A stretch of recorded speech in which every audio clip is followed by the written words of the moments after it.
All right, this is Number the Stars, Chapter 9, and it is called Why Are You Lying? Anne-Marie went outside alone after supper.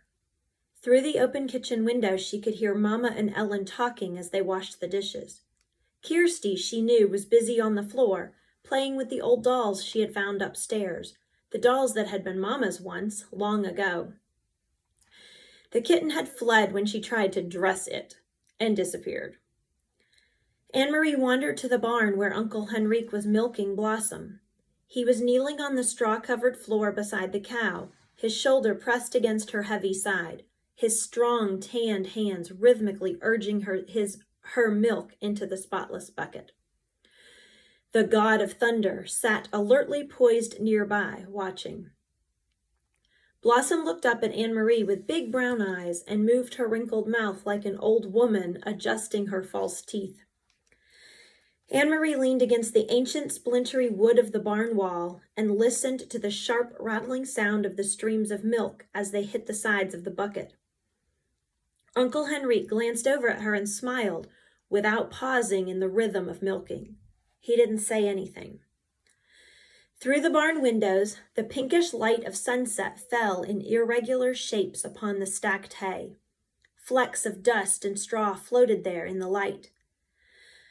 "Uncle Henrique," Anne-Marie said suddenly, her voice cold, "you're lying to me. You and Mama both." His strong hands continued, deftly pressing like a pulse against the cow. The steady streams of milk still came. He looked up at her again, his deep blue eyes kind and questioning. "You're angry," he said. "Yes, Mama has never lied to me before. Never. I know there's no great Aunt Berta. Never once in all the stories I've heard, in all the old pictures I've seen, has there been a great Aunt Berta." Uncle Henrique sighed. Blossom looked back at him as if to say, "Almost done." And indeed, the streams of milk lessened and slowed. He tugged at the cow gently but firmly, pulling down the last of the milk. The bucket was half full, frothy on the top. Finally, he set it aside and washed the cow's udder with a clean, damp cloth. Then he lifted the bucket to a shelf and covered it. He rubbed the cow's neck affectionately. At last, he turned to Anne-Marie as he wiped his own hands with the cloth. "How brave are you, little Anne-Marie?" he asked suddenly. She was startled and dismayed. It was a question she didn't want to be asked. When she asked it herself, she didn't like her own answer.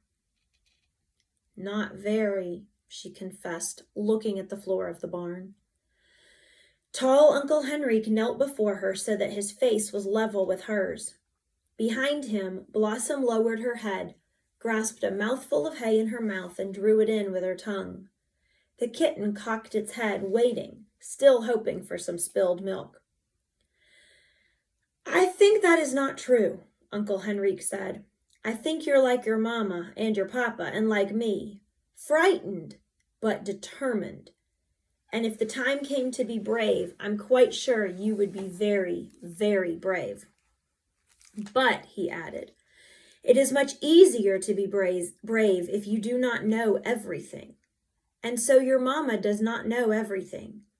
Neither do I. We only know what we need to know. Do you understand what I'm asking?" he asked, looking into her eyes. Anne-Marie frowned. She wasn't sure. What did bravery mean?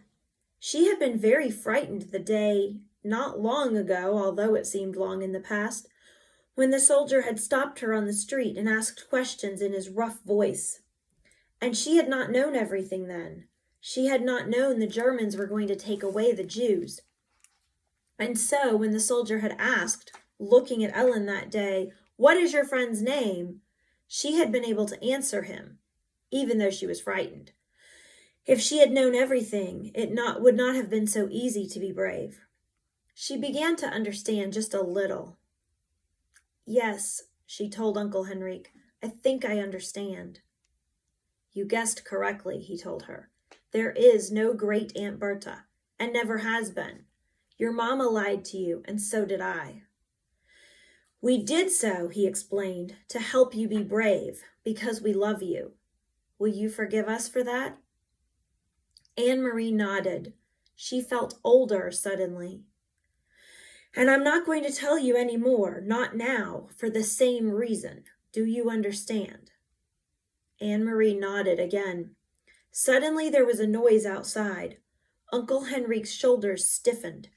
He rose quickly and went to the window of the barn, stood in the shadows and looked out. Then he turned back to Anne-Marie.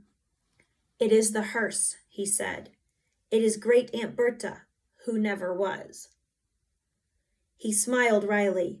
"So, my little friend, it is time for the night of mourning to begin."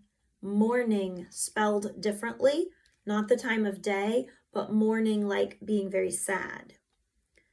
Grieving is what that means. So he says it's the time for mourning. Are you ready?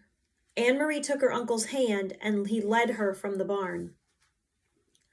The gleaming wooden casket rested on supports in the center of the living room and was surrounded by the fragile papery flowers that Anne-Marie and Ellen had picked that afternoon. Lighted candles stood in the holders on the table and cast a soft, flickering light.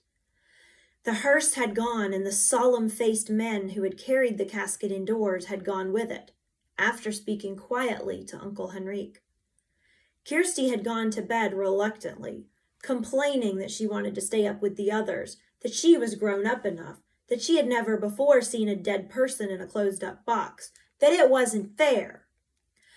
But Mama had been firm, and finally Kirsty, sulking, had trudged upstairs with her dolls under one arm and her kitten under the other. Ellen was silent and had a sad expression. "I'm so sorry your Aunt Bertha died," Anne-Marie heard her tell Mama, who smiled sadly and thanked her. Anne-Marie had listened and said nothing. "So now I too am lying," she thought, "and to my very best friend. I could tell Ellen it isn't true, that there's no great Aunt Bertha. I could take her aside and whisper the secret to her, so she wouldn't have to actually feel sad." But Anne-Marie didn't. She understood that she was protecting Ellen the way her mother had protected her. Although she didn't understand yet what was happening, or why the casket was there, or who in truth was in it, she knew it was better, safer for Ellen to believe in Great Aunt Bertha. So she said nothing. Other people came as the night sky grew darker. A man and a woman, both of them dressed in dark clothing, the woman carrying a sleeping baby, appeared at the door, and Uncle Henrique gestured them inside. They nodded to Mama and the girls. They went, following Uncle Henrique, to the living room and sat down quietly. "They're friends of Great Aunt Bertha," Mama said quietly, in response to Anne-Marie's questioning look. Anne-Marie knew that Mama was lying again, and she could see that Mama understood that she knew. They looked at each other for a long time and said nothing. In that moment, with that look, they became equals. From the living room came the sound of a sleepy baby's brief wail. Anne-Marie glanced through the door and saw the woman open her blouse and begin to nurse the infant, who quieted. Another man arrived, an old man, bearded. Quietly he went to the living room and sat down, saying nothing to the others, who only glanced at him. The young woman lifted the baby's blanket, covering its face and her own breast. The old man bent his head forward and closed his eyes, as if he were praying. His mouth moved silently, forming words that no one could hear. Anne-Marie stood in the doorway, watching the mourners as they sat in the candlelit room. Then she turned back to the kitchen and began to help Ellen and Mama as they prepared the food. In Copenhagen, she remembered, when Lise died, friends had come to their apartment every evening. All of them had brought food so that Mama wouldn't need to cook. Why hadn't these people brought food? Why didn't they talk? In Copenhagen, even though the talk was sad, people had spoken softly to one another and to Mama and Papa. They had talked about Lise, remembering happier times. Thinking about it as she sliced cheese in the kitchen, Anne-Marie realized that these people had nothing to talk about. They couldn't speak of happier times with Great Aunt Bertha, when there had never been a Great Aunt Bertha at all. Uncle Henry came into the kitchen. He glanced at his watch and then at Mama. "It's getting late," he said. "I should go to the boat." He looked worried. He blew out the candles so that there would be no light at all, and opened the door. He stared beyond the gnarled apple tree into the darkness. "Good. Here they come," he said in a low, relieved voice. "Ellen, come with me." Ellen looked questioningly at Mama, who nodded. "Go with Henrique," she said.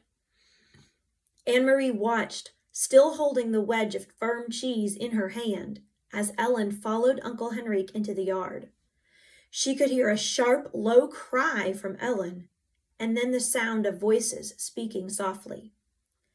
In a moment, Uncle Henrique returned. Behind him was Peter Nielsen. Remember, Lisa's fiancé, Peter? Tonight, Peter went first to Mama and hugged her. Then he hugged Anne-Marie and kissed her on the cheek. But he said nothing.